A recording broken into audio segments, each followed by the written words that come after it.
रूस और ईरान को पहले ही सीरिया से भगा चुके कमांडर जुलानी का अगला टारगेट अब इजराइल है। दमिश्क पर काबिज हो चुके जुलानी ने अपने कमांडरों को इजराइल फतेह करने का फरमान भी जारी कर दिया है और इसीलिए बड़ा सवाल यह है कि क्या सीरिया में घुस करके इजराइल ने एक बहुत बड़ी गलती कर ली।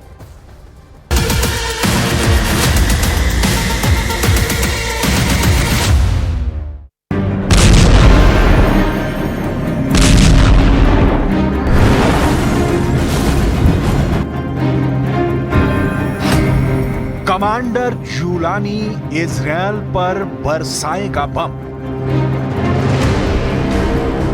कमांडर जुलानी का सीरिया मिशन पूरा हो चुका है।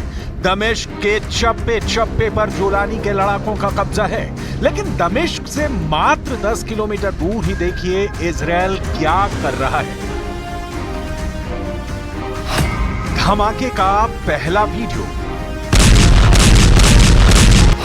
धमाके का दूसरा वीडियो, धमाके का तीसरा वीडियो, धमाके का चौथा वीडियो,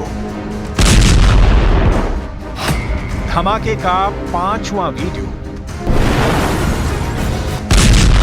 इजराइल के इन धमाकों ने कमांडर जुलानी की नींद उड़ा दी है।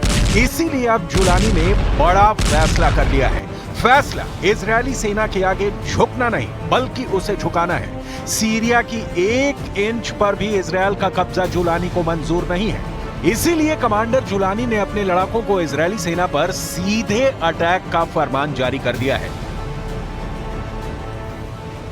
असद सरकार के पतन के बाद ही इजरायल ने सीरिया में मौजूद सेना के कई ठिकानों को नस्तनाबूद करना शुरू कर दिया।